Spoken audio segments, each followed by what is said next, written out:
بسم اللہ الرحمن الرحیم۔ آپ بتائیں میری آواز آ رہی ہے؟ آ رہی ہے، حکم کریں بھائی۔ جی بہت شکریہ حسن بھائی۔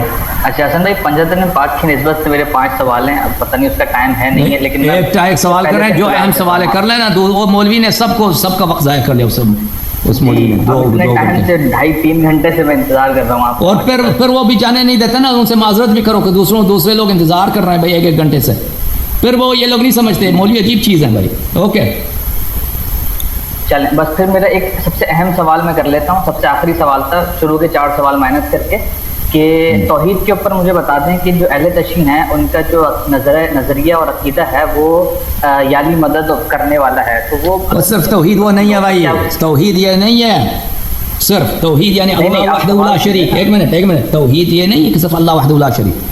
آپ لوگوں کا جو عقیدہ ہے نا کہ اللہ تعالیٰ نظر آتا ہے، اللہ کبھی نظر نہیں آتا۔ جو چیز بخاری مسلم میں بڑا پڑا ہے، اشاعرہ ماتوریدیہ کا عقیدہ ہے کہ اللہ نظر آتا ہے، اہل حدیث کا بھی یہ نظر ہے کہ اللہ نظر آتا ہے۔ وہ آپ کا ذاتی کوئی نیا مذہب ہوگا۔ اشاعرہ ماتوریدیہ کا عقیدہ یہ ہے کہ اللہ تعالیٰ یوم قیامت نظر آتا ہے، آنکھ سے نظر آئے گا۔ اہل حدیث کا بھی یہی عقیدہ ہے، وہ چیز جو نظر آتا ہے وہ مخلوق ہوتا ہے، یہ تو پتہ ہے آپ سب کو۔ اس کو خالق کی ضرورت ہے، اس کو مکان کی ضرورت ہے، اس کو جگہ کی ضرورت ہے، اس کو اپنے اجزاء کی ضرورت ہے۔ وہ رب ہو ہی نہیں سکتا، اور اس جیسا دوسرا بھی ہو سکتا ہے۔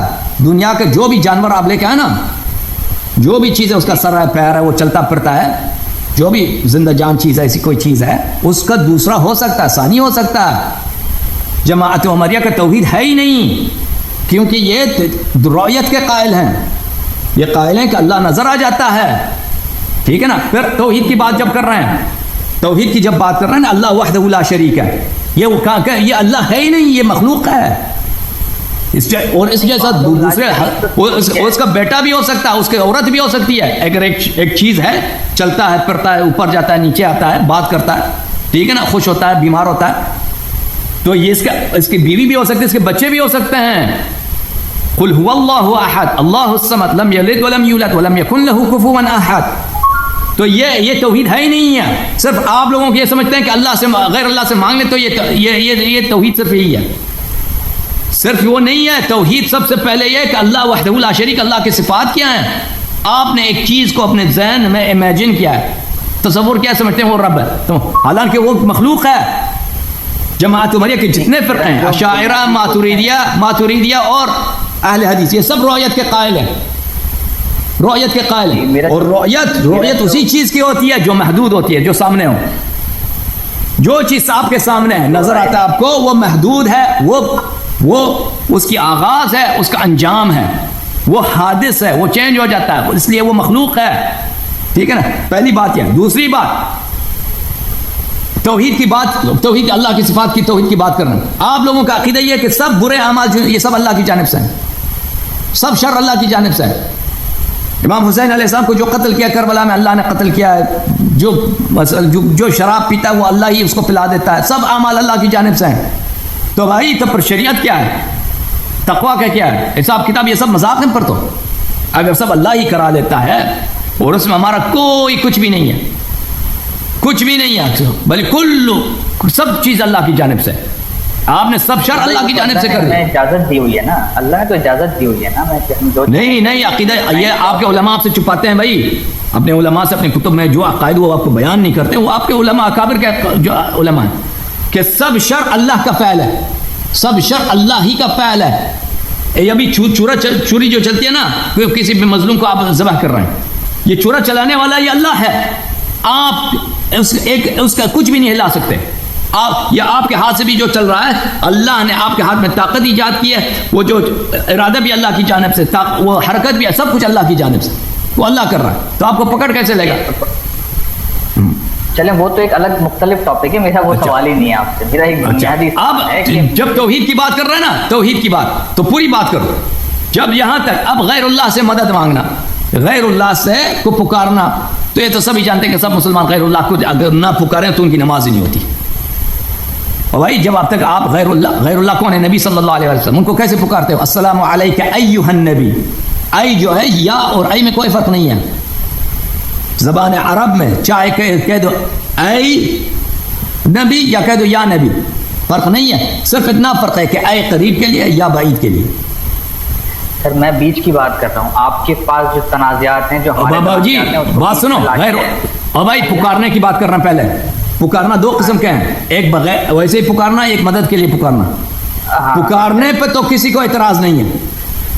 ہاں جی، پکارنا تو شرک نہیں ہے نا، پکارنا تو شرک نہیں ہے نا، کیونکہ اگر پکارنا شرک ہے تو آپ کا سارے نمازی شرک ہی شرک ہے، غیر اللہ کی عبادت ہے، کیونکہ سب نماز میں پڑھتے السلام علیکم ایھا النبی. اب مدد کے لیے پکارنا تو وہ ہمیں دلیل دکھاؤ. پکارنا عین توحید ہے.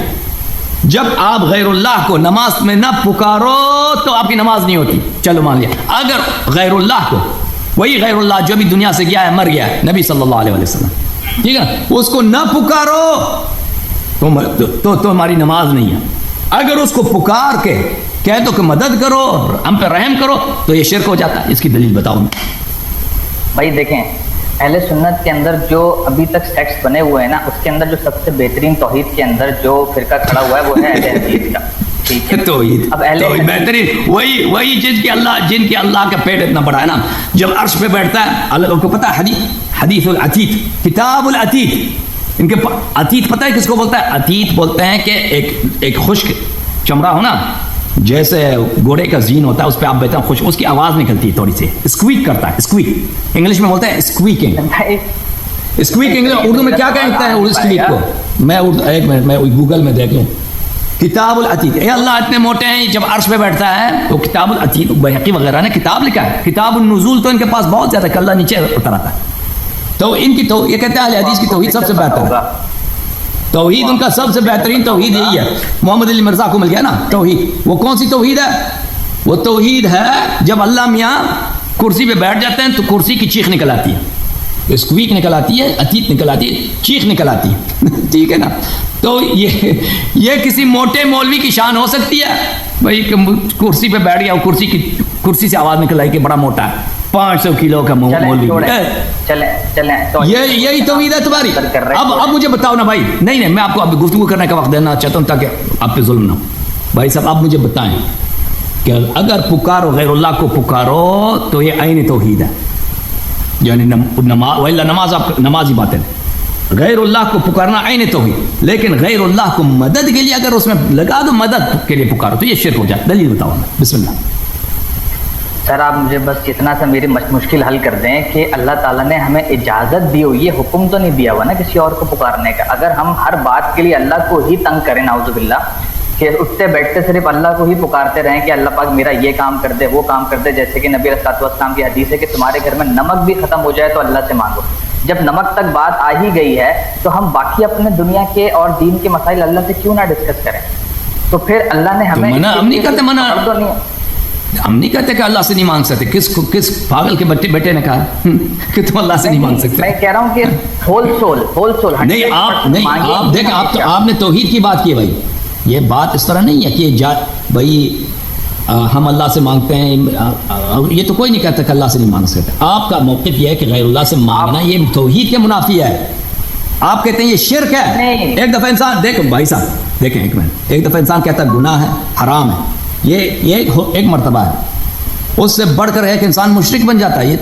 یہ تو حرمت کا انتہائی درجہ نا کہ آپ دین ہی سے خارج ہو گئے، مشرک ہو گئے. اور بھائی میں نے آپ سے طلب کیا ہے، آپ تو کہتے ہیں کہ جائز ہے بھائی لیکن ضروری نہیں ہے، اور بات ہے.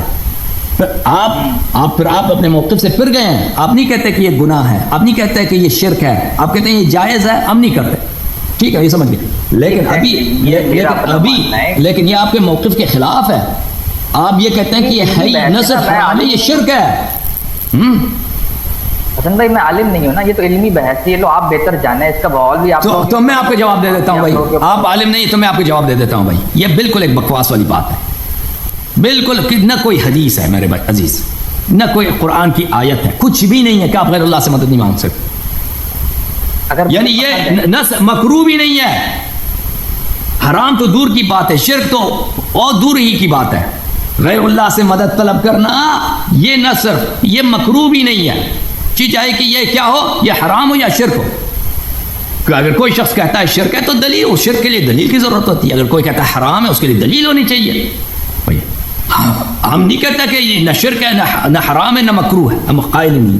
تم ثابت کرو کہ یہ شرک ہے. ہمارے مذہب میں اہل بیت طاہرین علیہ السلام کے احادیث ہیں کہ جب امام حسین علیہ السلام کے روضے پہ جاؤ تو ان سے اپنی حاجت طلب کرو، حاجت طلب کرو امام حسین علیہ السلام سے. ہمارے زیارات میں اتنے، ہمارے کتابوں میں زیارات اتنے زیادہ ہیں کہ تم اپنے امام کو کس طرح پکارو، رسول پاک صلی اللہ علیہ وسلم کو کس طرح پکارو. ان روایات میں اتنی زیادہ یہ الفاظ ہیں کہ رسول پاک صلی اللہ علیہ وسلم سے ائمہ طاہرین علیہ السلام سے جب خطاب ہو تو ان سے مدد مانگو، تو کہہ دو کہ ہماری مدد کرو. یہ اس کے عبارات بہت زیادہ ہیں ہمارے کتاب میں. خود اہل بیت طاہرین علیہ السلام نے فرمایا. یہ کیوں آخر شرک دلیل مانگتا ہے؟ کوئی بھی چیز، مثلا میں کہتا ہوں شراب حرام ہے، ایسے بلا وجہ میں تو نہیں کہہ سکتا کہ شراب حرام ہے. میں اللہ تو نہیں ہوں، کہہ سکتا ہوں بھائی؟ نہیں بالکل نہیں. حسن بھائی آپ کا جواب آ تو جو شخص کہتا ہے یہ حرام ہے اس کو دلیل کی ضرورت ہے نا، کہہ دے کہ حرام ایسے بلا وجہ. اچھا حسن بھائی، میرا دوسرا اہم سوال یہ ہے کہ آپ کی باقی بہت ساری باتیں ایسی ہیں جو کہ کنونس کرتی ہیں خلافت کے مسائل میں.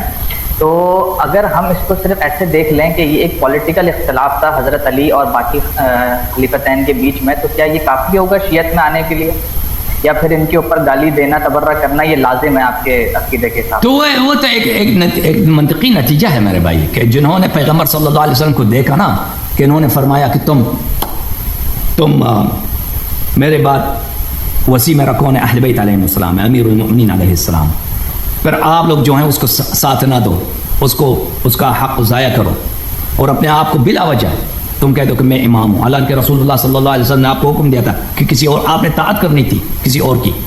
رسول پاک صلی اللہ علیہ وسلم نے جب فرمایا، اب اگر آپ مانتے ہو کہ انہوں نے فرمایا من کنت مولا فهذا علی علیہ السلام مولا، تو ان کی طاعت واجب ہے، ان کی معصیت حرام ہے، تو آپ نے یہ سب ہمیں پیروں کے تلے کر دیا اور آپ آ کے یہاں پہ امام بن گئے. ٹھیک ہے نا؟